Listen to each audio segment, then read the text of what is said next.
Pete Buttigieg is currently in Chicago at the University of Chicago's Institute of Politics, and here he is in frigid temperatures, running with students. But he wasn't there just to run. He was there to give a master class on messaging, on democratic positioning, and how we can move forward. So this might be a little bit of a longer video, but I think why not listen to one of the best democratic communicators we have about how to move forward, how to reposition ourselves, and how we can win.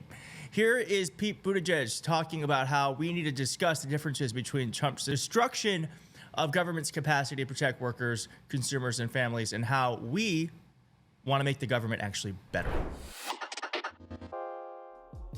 I think the challenge for a party that cares about institutions is to make clear our message, especially now when people can't tell if we have a proactive message or just an opposition message. We do have a proactive message, and it's about making sure government works for people and serves us well and enhances our freedom.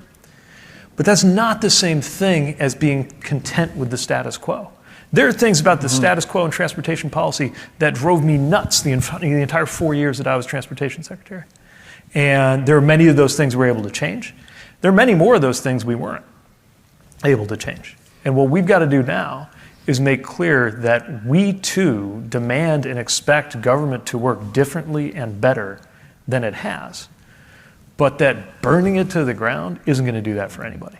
And whether we're talking about the areas that I specifically just worked in or more generally, what I see them doing, randomly firing people who oversee our nuclear weapons by mistake, and then hurrying up and unfiring them, like, that is not what we mean when we say that certain parts of government may very well need to be taken apart and put back together, which I think is a legitimate feeling and frustration that I felt as a mayor when I was looking at Washington, and sometimes felt even more strongly when I was in Washington trying to make it work for places like the city that I grew up in. And here is Pete Buttigieg talking about Joe Rogan and how folks who go to Rogan aren't looking for politics, but politics are finding them. I think that's such a clear distinction, and how we need.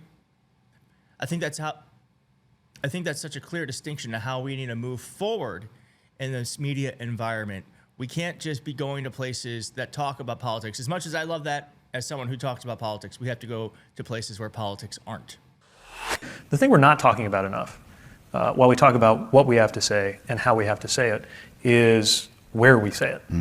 I think that's become a huge gap in the way that our party has approached politics. And one way to illustrate it is, I think, something folks have been saying that I think tries to get at this problem, but also completely demonstrates an inability to see what's in front of us. And that's this idea that, well, if only we had a Rogan of the left. That's what we need. We need a Joe Rogan, but for the left. And if we had that, that's the kind of thing that we'd be reaching some of the people we're not reaching. Problem is, Rogan, people aren't listening to Rogan because they view it as being of the right. They don't think of it as political at all. They're not looking for politics. They're looking for what protein powder to use and an interesting podcast, and the politics finds them. And some seasons it's Bernie, and some seasons it's Trump. That's why it's worth listening to people who are not consuming political television. So I'm known for going on Fox, and I believe that's a smart thing for Democrats to do, and I wish more Democrats would do it. But what I'm really worried about are the people who are not watching CNN or Fox. And who are... I'm worried about that too. A lot of folks aren't looking for political content, but it's finding them. And it's finding them wrapped up in a lot of cultural stuff. You could be on parenting Instagram and you're getting this trad wife stuff with a little politics inflected into it, or Rogan and the rest of it. And I think we really need to be much smarter about taking this conversation to places where it's not reaching folks, because otherwise I do think we run the risk of doing what anybody who's been in any committed relationship or marriage knows you shouldn't be doing. I mean, if your spouse or partner comes to you upset with you, and you proceed to say, you're wrong to be upset. Here's why you're wrong to be upset. You should be much happier than you are. Yeah. You know what's going to happen next, right? I've run the experiment. It's not good.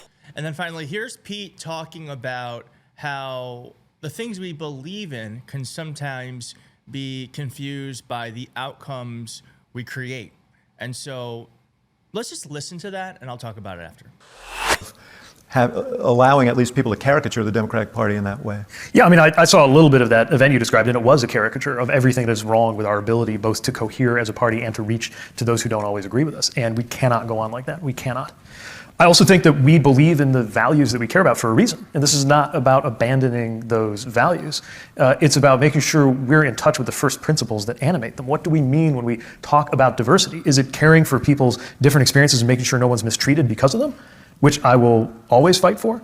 Or is it making people sit through a training that looks like something out of Portlandia, which I have also experienced, and it is how Trump Republicans are made, if that comes to your workplace with the best of intentions, but doesn't actually get at what actually matters here, what's actually at stake. I think, and this might sound counterintuitive, if we were more serious about the actual values and not caught up in vocabularies and trying to cater to everybody only in terms of their particular slice of combinations of identities versus the shared project, I actually think if we thought about it a little bit differently, things like diversity would be actually an example of how we reach out beyond our traditional coalition.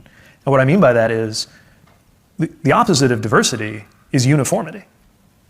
And if there's one thing I really respect about principled conservatives, even if I don't always agree with them, it's that they have a horror of anything that has a whiff of being pressed into conformity by government or by society. So I would like to appeal to people who, whether it's because of a conservative or libertarian instinct or a more progressive instinct, or I would say just an American belief that part of the point of living in a country like this is you don't have to conform to what other people demand of you, that we're not only on board with that, we're champions of that. Yeah. That's good for Fox News. Yes. Yes. I want to be the anti-conformity caucus party, because one thing, and I've said this so many times, one thing Americans have almost universally is what I call fuck you energy. It is truly what the country was founded on, where England was trying to control us from across an ocean, and we said, fuck you. And when they tried taxing us, we said, fuck you. Now, of course, we eventually did get taxed, but we had that instinct in our DNA. It's one of the most beautiful things about this country. It's also one of the most infuriating, but it is in our country. And so I think this is such a smart way for us to move forward. Is we can't just be the party of tisk tisk, you can't say that, you can't do that. We have to be the party of inclusivity. And that doesn't just mean inclusivity of what makes up your person, how you identify, what color your skin is, who you love, but also diversity, inclusivity of thought.